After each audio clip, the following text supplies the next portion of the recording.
The following program is an original production of WLRN Public Television. In the 60s, every city in the country had a soul scene, but each city had a different sound.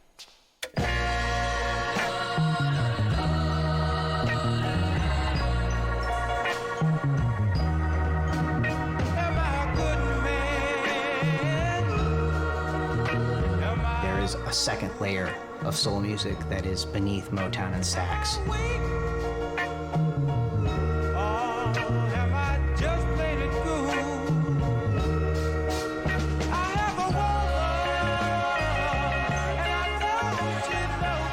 One of the things that was unique about Miami is we had so many different influences.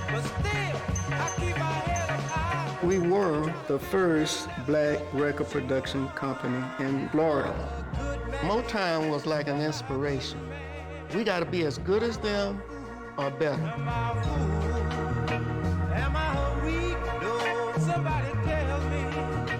Those records, they all have the same sound, and that sound is the sound of a marching band performing as a soul band. It was soulful and it made you laugh and smile while you was listening to the music, but you was able to jam to the groove. But still I work day and night for her, so she could always have the best. Miami had some people here who can really sing. They could really get down. The music was infected by some of the Caribbean music floating in over the airwaves and the different populations that were melting together down in Miami. The music that we did was also a reflection of what was happening there. These are great confluences of talent. Deep City Records gave us an opportunity to let the world hear what we were doing musically here in South Florida.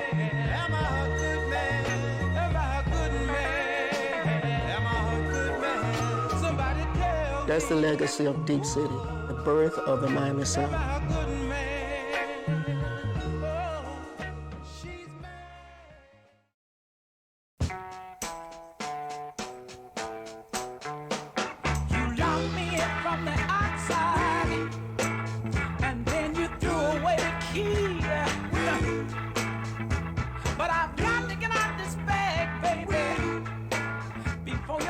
I lived over town in the village, in the ghetto.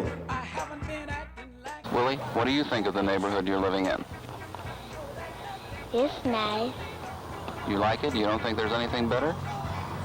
No. I didn't know it was a ghetto.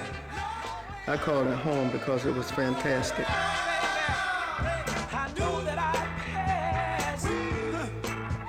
My mother-in-law and Willie Clarke grew up together over time as little kids. She said they used to beat him up all the time because he was really little. They used to call him Pee Wee. I came from the project, so every time I went to the store, I would have to fight going to the store and fight coming back from the store. I learned to play drums in the high school band at Booker T. Washington.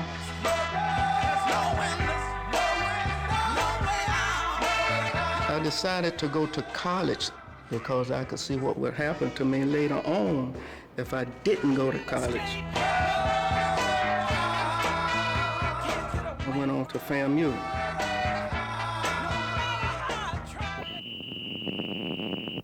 At FAMU, I was #1 on the tenor drum, and I ended up being the captain. I wrote quite a few cadences with the Florida A&M University marching band. That's when he met Johnny.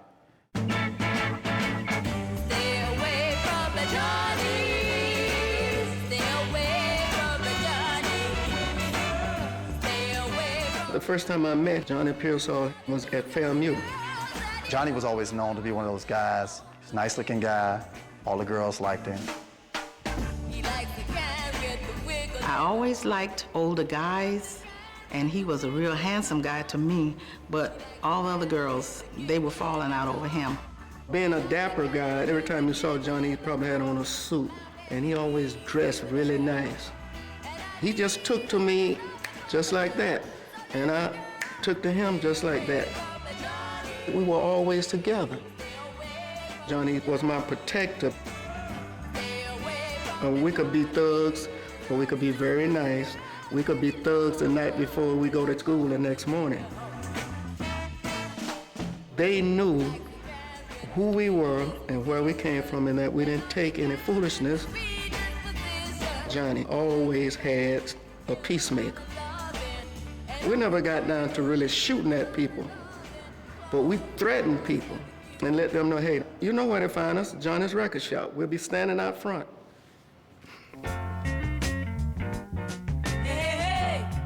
Johnny's Record Shop really started before he graduated from college. We came back to Miami every chance we got, during the holidays. While he was in college, he'd come down for the summer and he would help build a building. His mom owned the building, so she gave it to him to turn into a record shop.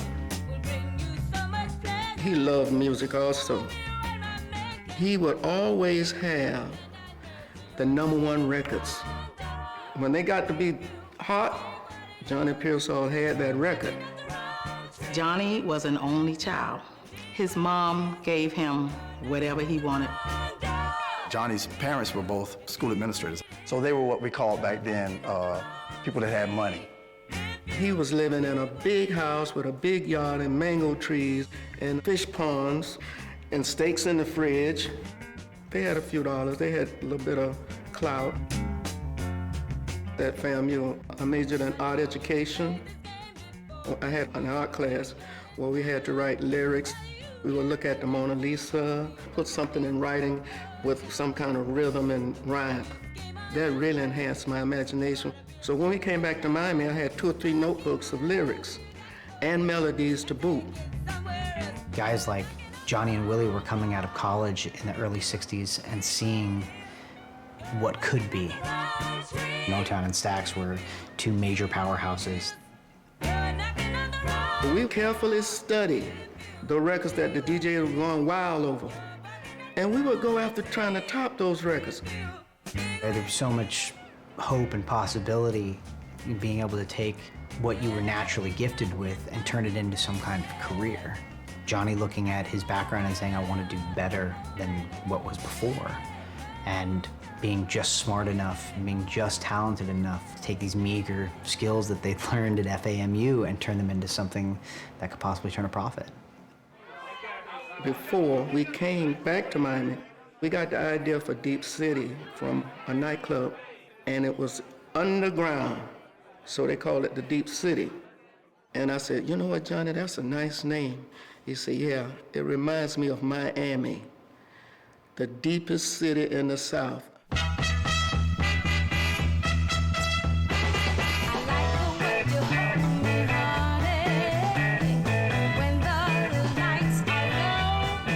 Miami was like a showcase.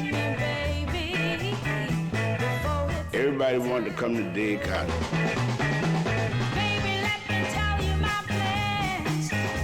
We had all kind of singers and showmen. Everywhere you go, somebody could sing, dance. I was running over with people and with talent. Yes, sir. You're walking down the street, you see them dancing. Like Fred Astaire. We had our own little areas in Miami. Liberty City, Overtown. These are little pockets of black communities.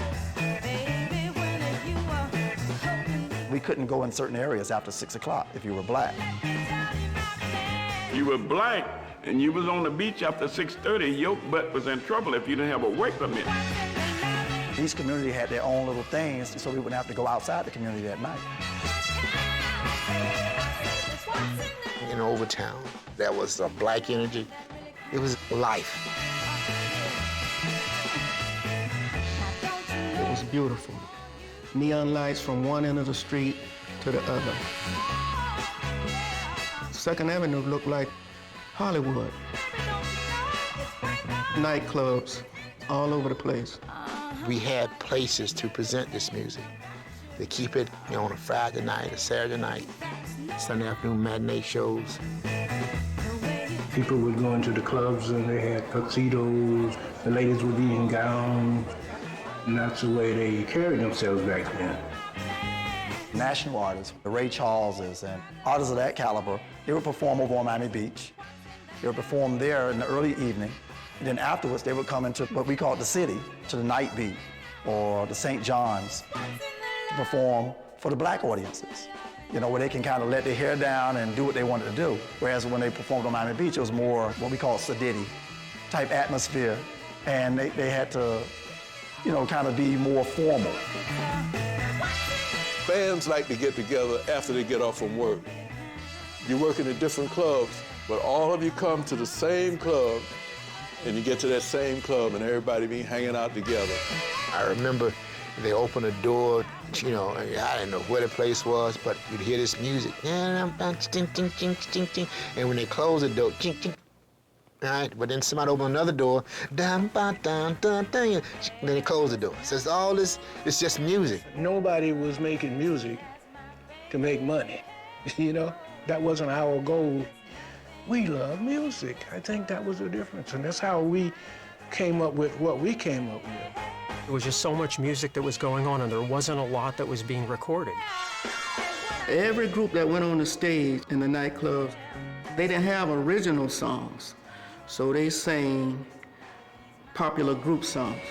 Johnny and Willie being back in Miami, they realized that there was something that maybe can be done with that as far as music, as far as taking that to another level that maybe hadn't been done before. It was like real competition. You get a Motown song, you get a song out of Atlanta, you get a song out of Montgomery, Alabama, you get a song out of New York and LA, Philly.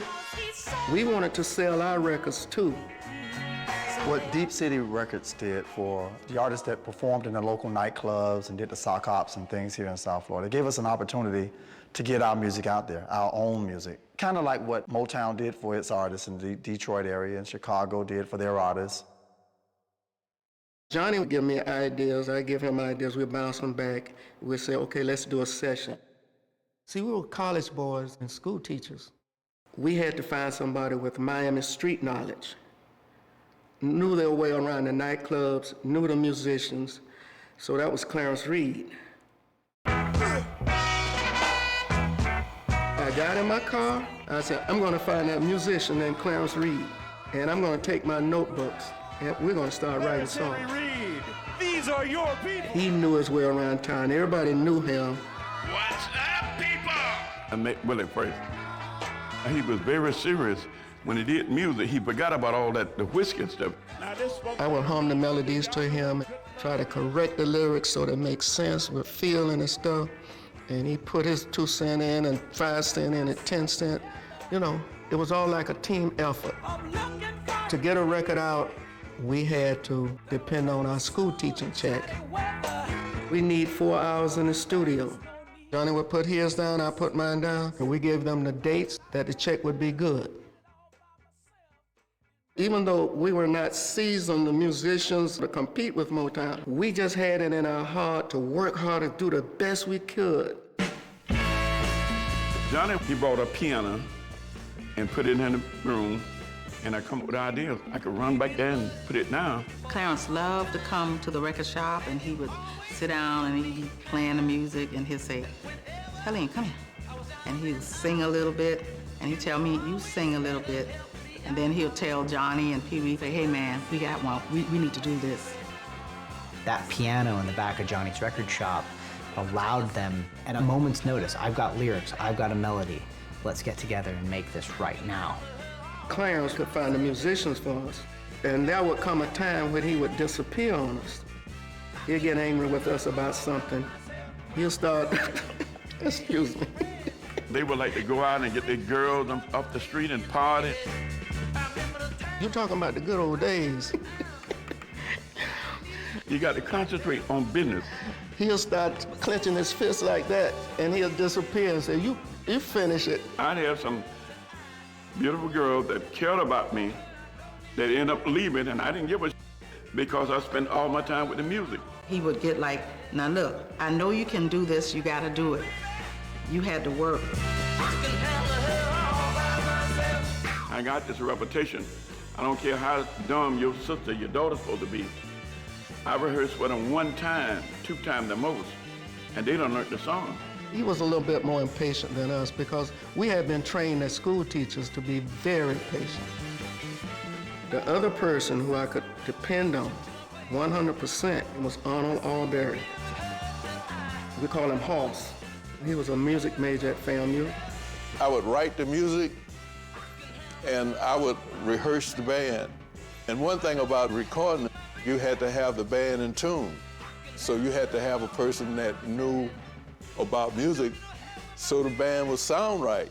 To have a guy like Arnold be able to come in at any moment and take a rudimentary and very crude arrangement and turn it into something beautiful was a massive asset to, you know, these very scrappy guys. Me and Johnny, we tried to do it on our own a lot of times. It came up okay, but it was better with either Clarence or Hoss.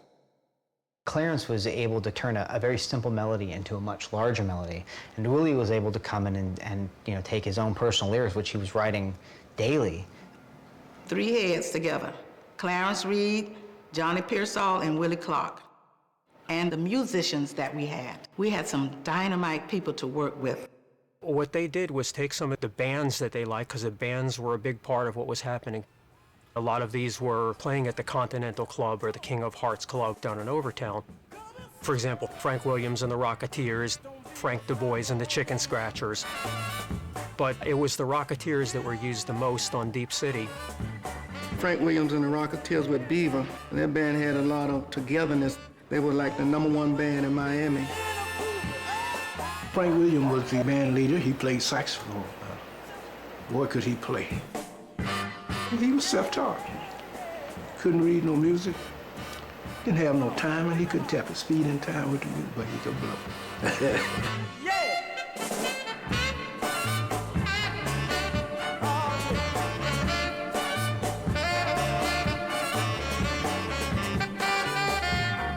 We made the deal that we will take you in the studio and record you for free if you back up our sessions. We were the first black record production company in Florida.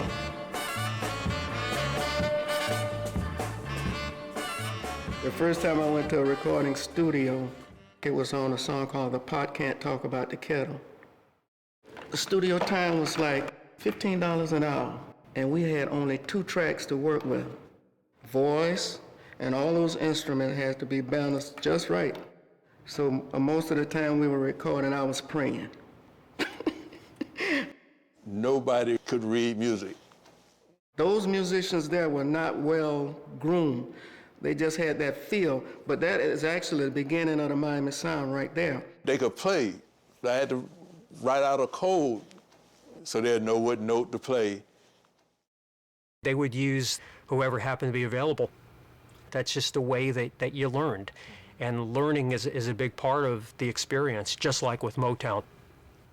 Those guys were trying to make their own thing happen by the means that were in front of them. We didn't just walk into the studio. We would rehearse every night. It had to be perfect.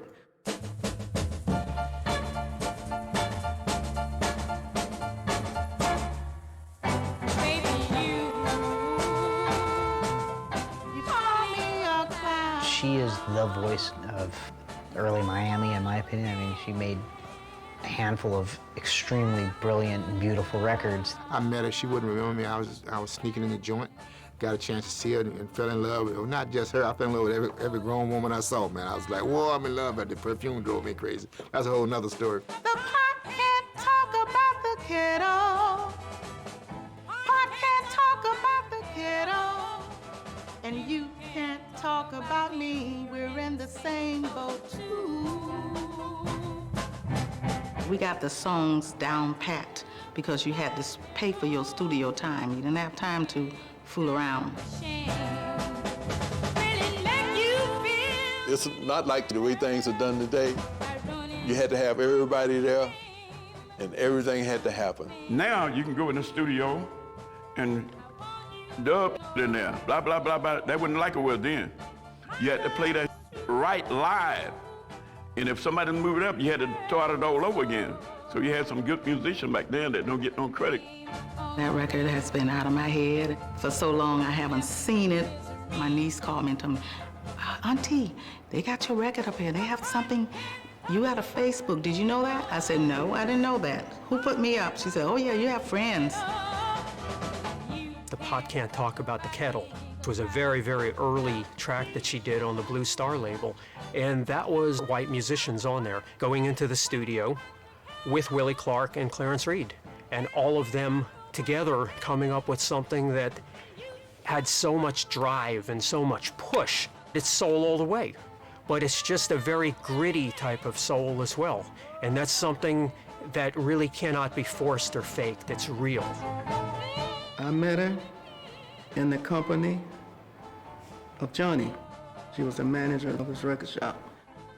Being very young, she was a little bit shy, very small, petite, and a beautiful voice. He said, this is the first person we're going to record. Helene Smith at one time was considered the first lady of South Florida soul. There weren't a lot of female artists that were having big hit records, and she was really leading the way. The records we put out on her in Miami, and they went to like Fort Lauderdale and Palm Beach, they were hit records locally. I had the task of taking her to shows to perform. And I remember one time I took her down to this club called the Harlem Square, and it was packed. And they were juking and getting down. And they said, Helene Smith is in the house. Yeah. How y'all doing out there? Put your hands together, everybody. Come on, let me hear you. Put your hands together for Helene Smith. And she said, I don't want to go home. I said, what? Take me back to the record shop. I said, come on, Helene, it'll be all right. No, I don't want to go home. I am shy.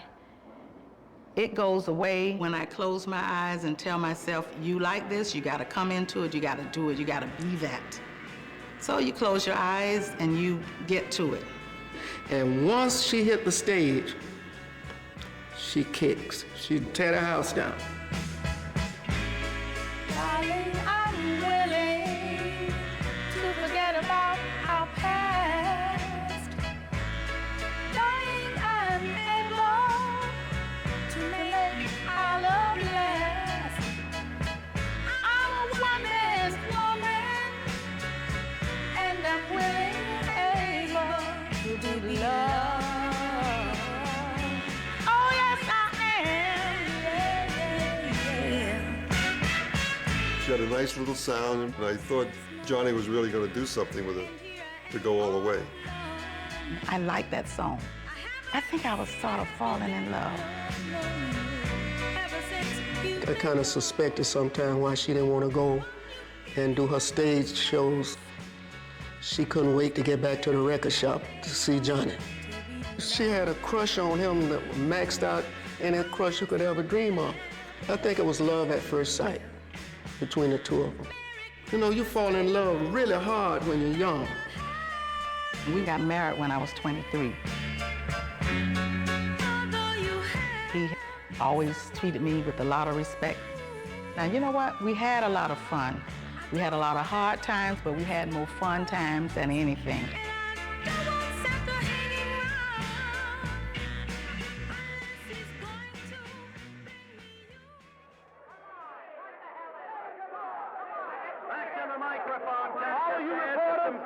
All of you reporters made it hard on this one.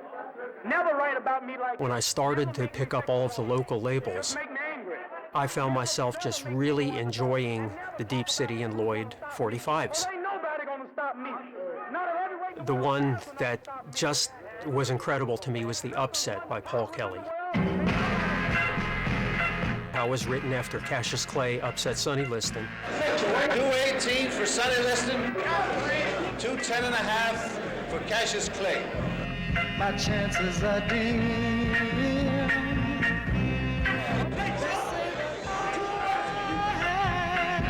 Can never win your love from me. I'm picking Liston, obviously, to win the fight, but I have the feeling it's going to go as far as 8 rounds. Al Bolin, fight promoter. It has to be Liston. Be a lot of fun, but let me tell you what I want them to do. Watch me pull it We were all enthused. Muhammad Ali was like one of the heroes, young people back in those days. He was gonna pull an upset.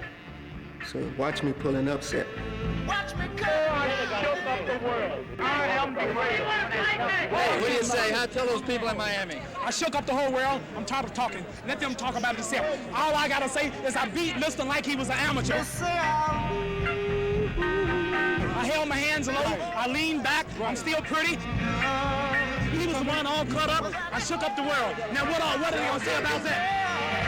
That's why I've got to win your loving for myself. The upset wasn't a big hit. It should have been. It's very much Temptations influenced, and you can hear it. But it wasn't a clone.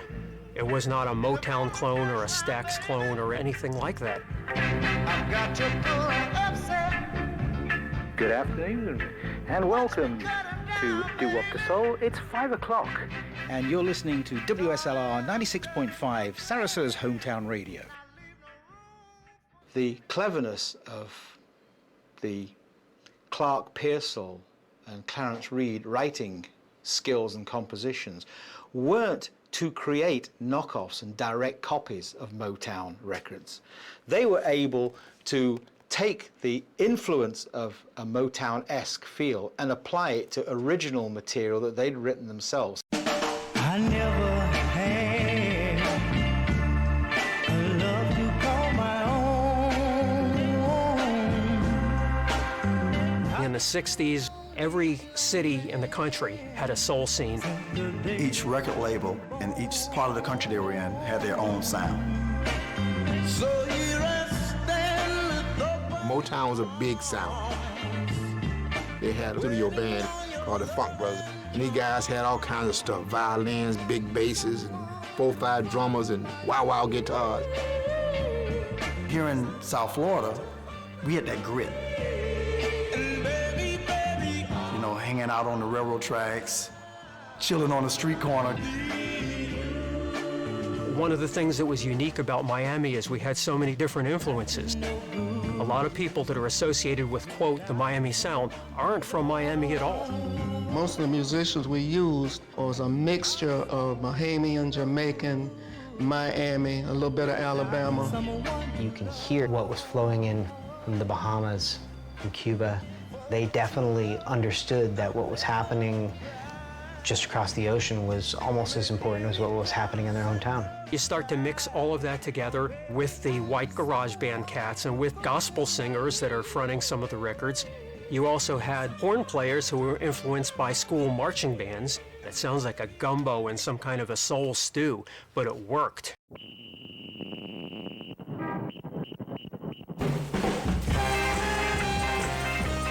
We had that sound and that what you call funk, hard, brass, marching, dancing music.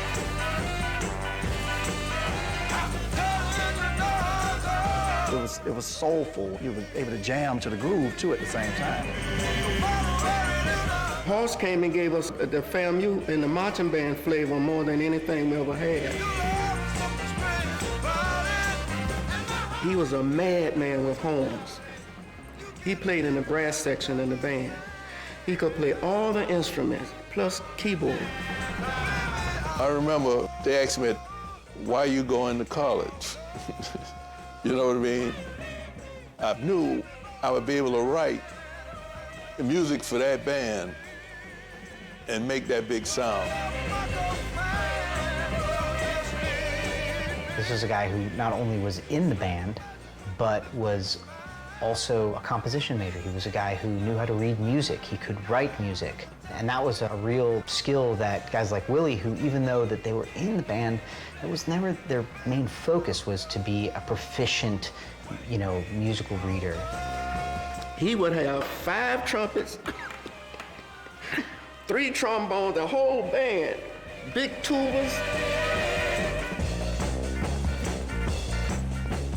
The Rattlers band impacted Deep City Records because those guys came there knowing how to play, knowing how to get down, knowing how to play soul music.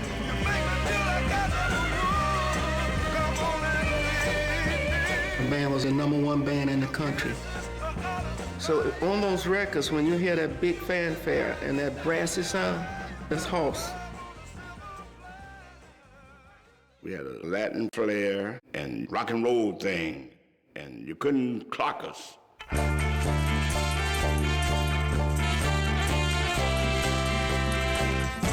The songs were not quite as polished, but it was our own thing.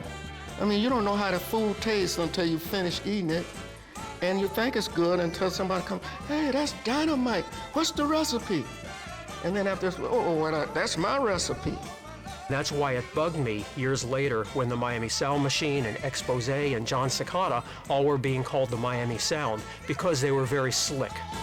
There's nothing wrong with what they did. It served a need and people loved it, but it's not the Miami Sound. Some people argue, well, Esmond and her group and all those guys, no. They benefited a lot from the music that we made. Deep City has a very specific sound. Johnny Pearsall and Willie Clarke, Clarence Reed, Arnold Albury, those guys were there at just the perfect time to really look at what was flowing in from Cuba, from the Bahamas, taking that and mixing it with a marching band, scrappy black culture from the 60s. That's the Miami Sound.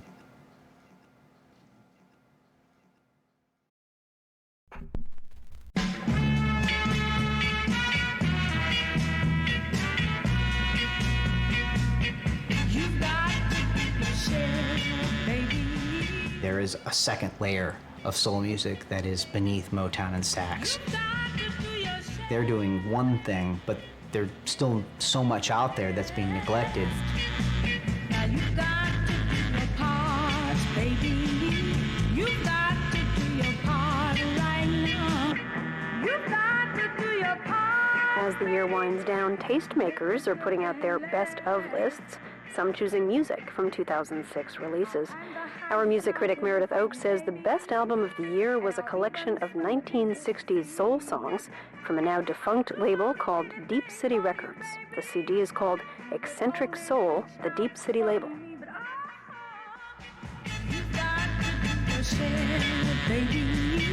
You've got to do yourself, baby. You've got to do yourself. My name is Ken Shipley. I am the director of the Numero Group, which is a reissue label based in Chicago. Eccentric Soul is a series of records that are all about small-time soul scenes, not your Chicagos, not your Los Angeleses, not your Detroits, but towns that had a very kind of specific dialect, things that were not Motown, things that are not Stax, but in their own right are very good.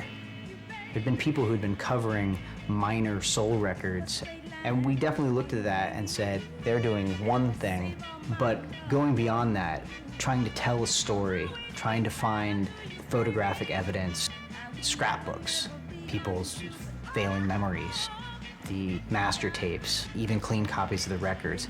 All those things, when they come together just perfectly, will make a tremendous reissue package. The early 90s rare groove collectors sampling, all these things kind of came together to make a marketplace evolve around the turn of the century that was all of a sudden very rabid for this historical music. Right now, let's welcome aboard a super talent from down around Miami, Florida, and one whom we feel is without a doubt one of the most exciting female performers in America today. Her name is Betty Wright.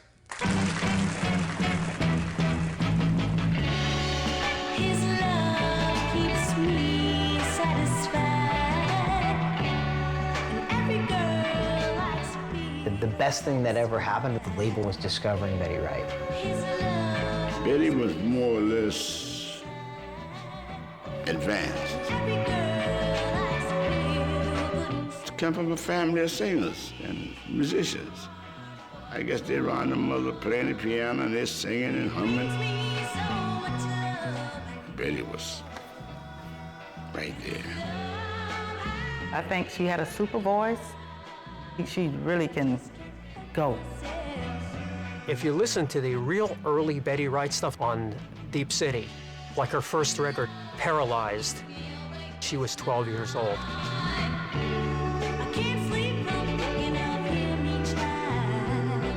That is so deep, and that blows minds that a 12-year-old would make a record like that. Betty Wright really hit me right in my ears. I recognized her talent right away. By her third record, she was off and running, and a huge career was being born. I think that her musical personality bleeds into her style. She's such a go-getter. I think that she knew very early on how she was going to get to the top. And, you know, she aligned herself with the correct people at the correct time.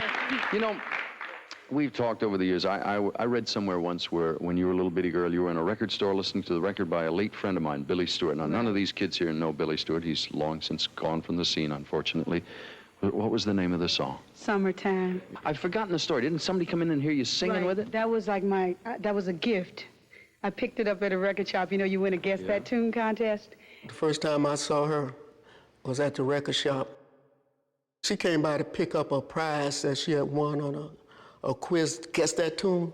Go to Johnny's record shop and pick any record you want. And I went to get this record, and that happened to be one of the top records. She says, I'll play it for you, and I started singing along with it. And I had noticed that these two guys have been standing behind me listening to me sing. We were in the back rehearsing and writing songs, and we heard this voice, and she was singing over Billy Stewart. So we couldn't hear Billy Stewart, we could just hear her sing a cappella. And they came up to you and said, we want you to sing. What's your name, you know? And I had two cousins with me, and they were pushing me up. Yeah, she can do it, she can do it. So I got all this confidence up, and here I am today. This sounds like a movie script or something, you know? She came from a family of singers and entertainers, so she was ready to go, ready to roll. And we finally put out a record on her.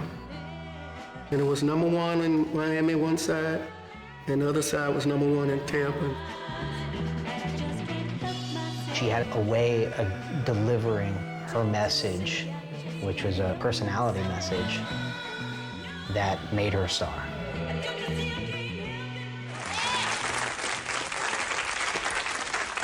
Betty, you almost make me feel like getting out there and doing my number, you know, which would be a disaster. But, you know, you do an incredible job with incredible material. Who writes and produces you? Well, my producers are Willie, Clarke, and Clarence Reed. See the little guy over there? Little fella with the sunglasses? The one with the glasses on in the daytime. Yeah, well, there's a lot of talent wrapped up into the Betty Wright syndrome. Every song would say Clarence Reed, Willie Clarke, Clarence Reed, Willie Clarke.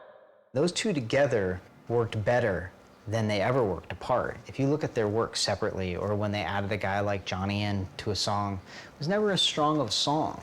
You know, there was always something kind of missing from it, but when they got together, you know, it seemed like it just flowed from them. Both of these guys were so creative and had a way with lyrics. They would do all these advice records. Watch out for the babysitter, clean up woman. A lot of it was giving advice to other girls, and that worked very well because Betty was a teenager and she was young, and she seemed to really know what she was talking about. Willie Clarke and Clarence Reed really played to her strengths. I started thinking to myself, these guys gotta be geniuses. Clarence is a genius in his own way. So I saw Clarence walking from Carroll City. That's like Northwest 200th Street. And I said, Clarence, you want to ride? Clarence said, no, I'm okay. I said, Clarence, get in. That's a long way. I say, hey, Clarence, get in the car. I'm going to give you a ride. From 200th Street to 54th Street is a long way. He says, oh, no, you just spoiled another hit song. Thank you, you know? Some people told me that's how he writes his songs in his head. Actually, while he's walking, he's doing the writing. There's nothing scripted. So he would come in and say, no, play this and play that. We call him a genius because he knew in his head what he wanted. It's just translating it to you. What made Reed and Clarke so great was coming up with that title that is just going to resonate with people. Coming up with that title and saying, this is a hit. Even before the song was written, it was a hit. They wrote, I don't know how many songs for all kinds of different singers. I couldn't believe how much stuff these guys were putting out. Just looking at the Helene Smith album, it's Reed, Clarke, Pearsall, Frank Williams, Little Beaver, Well, that was the other big name. Little Beaver's name is almost on this stuff as much as Clarence Reed and Willie Clarke. And right now, let's welcome aboard the young man that's responsible for that smash recording on the Cat label you've been hearing entitled Party Down. His name is Little Beaver.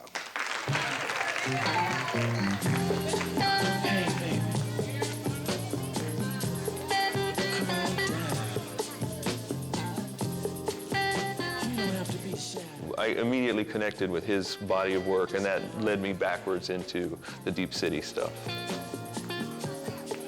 Something about Little Beaver, he just seemed such a well-rounded performer, guitarist, songwriter, arranger. Yeah, you can bring all your friends. I usually think of myself as a Frankenstein.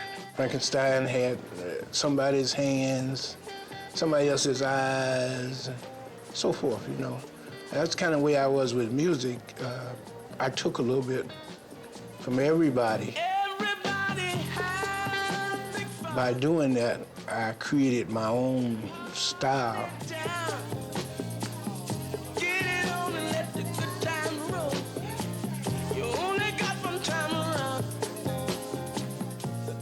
There was this incredible body of soul and funk music that had been created in Miami in the 60s and 70s. It all seemed to have been erased at some point. It was very strange. A lot of the awareness of American soul music came back to us through the UK.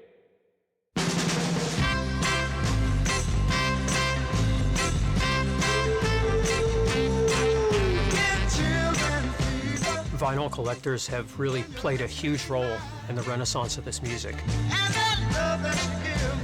One of the areas is what's known as Northern Soul. Northern Soul is based in part on the Motown sound, but Northern is not a U.S. geographical designation, it's an England designation. In 1969-70, it was a movement of music out of clubs like the Twisted Wheel Club in Manchester that I attended only a few times, and then later gravitated onto many other clubs, the most notable of those being Wigan Casino. There were Miami records at that time that were part of the Northern Soul scene. Chills and Fever, Thrills and Chills, which is the answer record to Chills and Fever. England became flooded with this American soul music, and the English collectors kept it alive.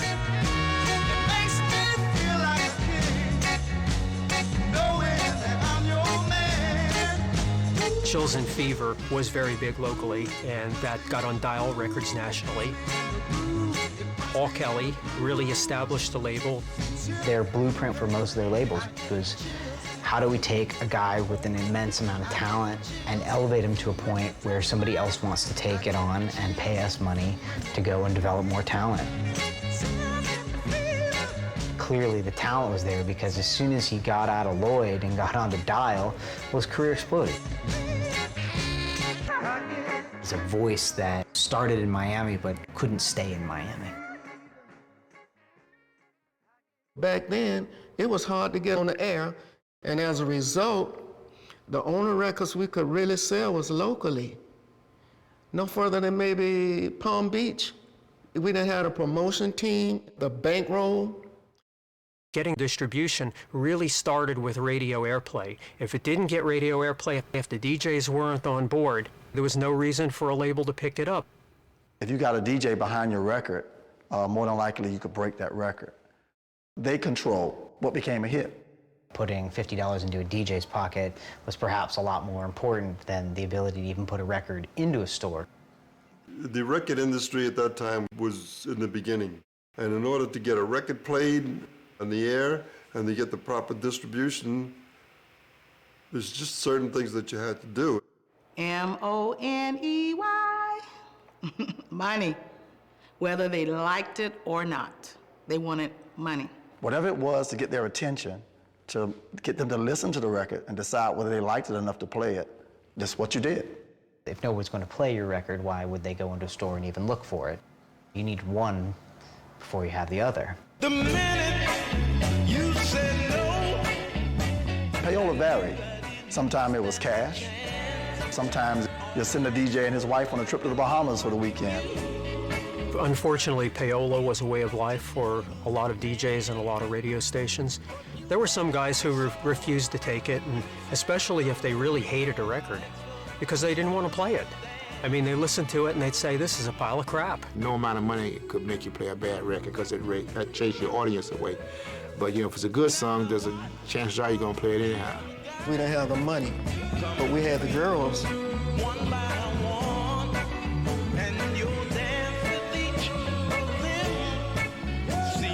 And a bottle of booze. Yeah, well, yeah, that would probably work for a lot of guys, you know.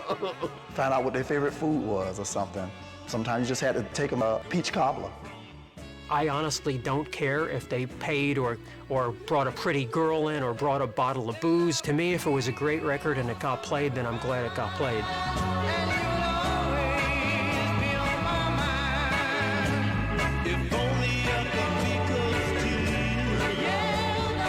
We could work in the studio, we could make the product, but we didn't have that person to go out there with a pocket full of money and promote the records. Here's where Henry Stone played such a huge role. Guys like Henry Stone had been around for a very long time, had built an infrastructure. They'd built connections not only with other record labels, but with other distributors and other radio stations and other DJs. I was a big record distributor here in Florida, and Johnny used to buy his records from Tone Distributing. And he told me about his Deep City label that he'd started with Willie Clarke. And I says, great, man. I said, let me hear what you got. That network of people made him a gatekeeper for other people to want to come to and be like, well, if you're making these records, hit records outside of this marketplace, and you're placing them with other labels, how can we do that too? And all the major labels had to deal with him. So he would expose the music to them and say, hey, give this a shot. They brought the Helene Smith records in for me to hear. I thought they were pretty good, and I sold them as a distributor. Henry Stone wasn't really part of Deep City and Lloyd on the surface, but he got them distributed. And if you don't get it into the stores, if you don't get it into people's hands, it's not going to get anywhere. So that's where the relationship with Henry Stone really began. Willie Clarke had gone over to TK Records. He had been talking with Henry Stone, who was the president, and Steve Alamo, who was the vice president at that time, about what they could do for Deep City Records. He knew I was very active in the music business, and he knew I had all these things going. What Tone Distributors and TK was offering was, we can make what you guys do heard by everyone. It excited Willie. Whereas Johnny was like, no, I'd rather just be able to control our own little network.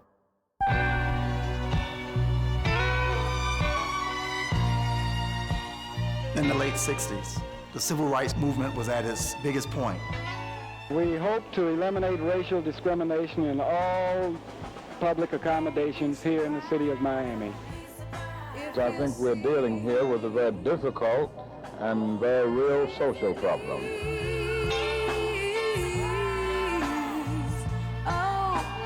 There was always somebody getting beat up, coming home from work, whether it was by the locals that lived in the area or by the police. Back in those days, that just paralyzed his mind. Johnny was always kind of reluctant about integration. Johnny wanted to keep their thing as just Deep City.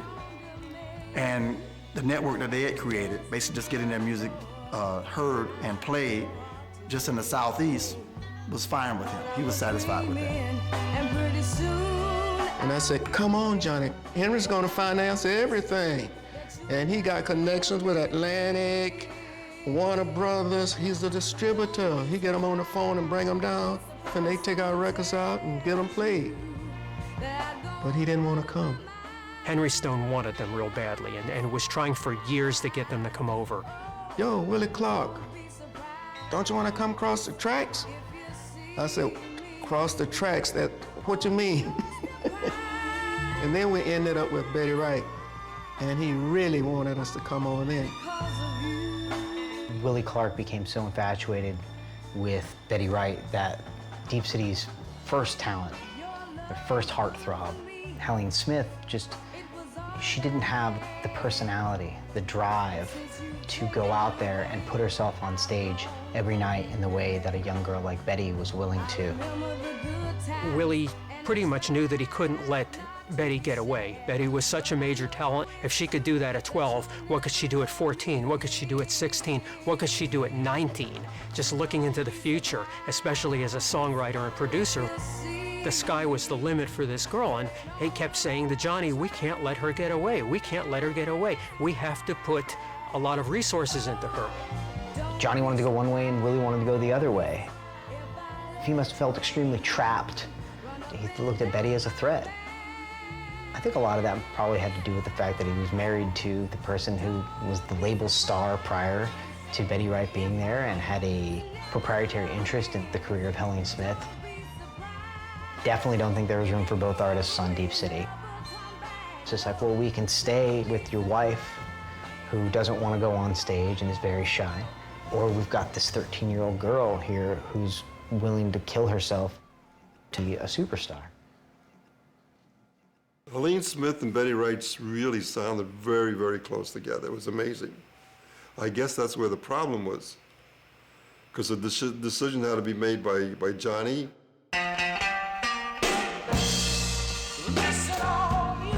Johnny didn't want to record her anymore, and I had to take over the Henry Stone.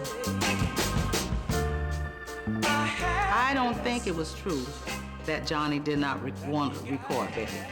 I think he wanted Betty to like calm down a little bit because she was a little young. By him being in a teaching position, we did not want to get into any trouble. And back then, if it's a kid, you're very young and things are going on, you can get sued. The dynamic was changing between the two main guys as far as the label goes with Johnny and Willie. I think at that point, they're going in different directions. That's going to put a real strain on the label.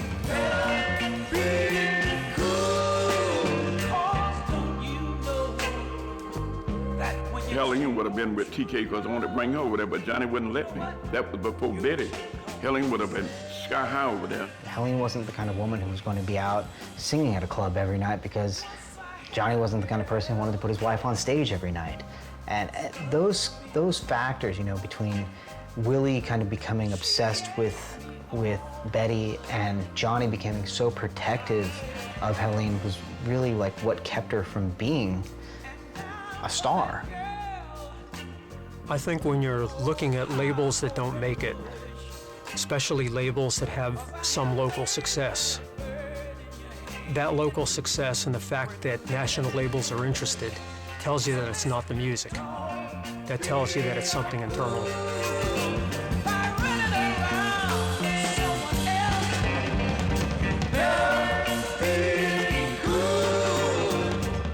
And the partnership was obviously dissolving. So Johnny took Helene, Willie took Betty, and some of the other acts. Johnny got more into his teaching, and Willie moved to TK Records with Henry Stone, and they would see each other, but by him being there, it wasn't like it used to be.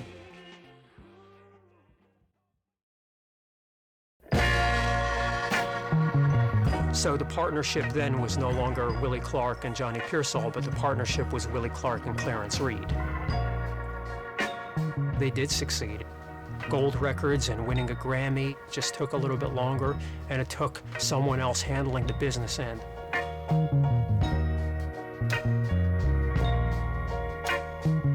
If it wasn't for them, there would have been no Casey and the Sunshine Band. There would have been no Uncle Luke.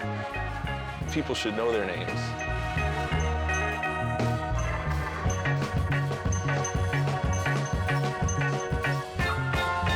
The Miami sound is something honest and real.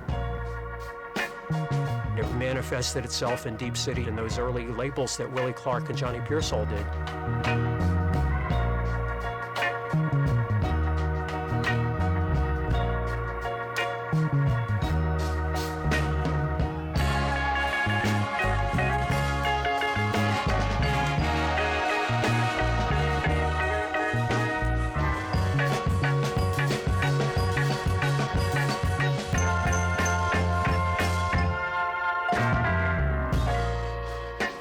That's the legacy of Deep City, the birth of the Miami sound.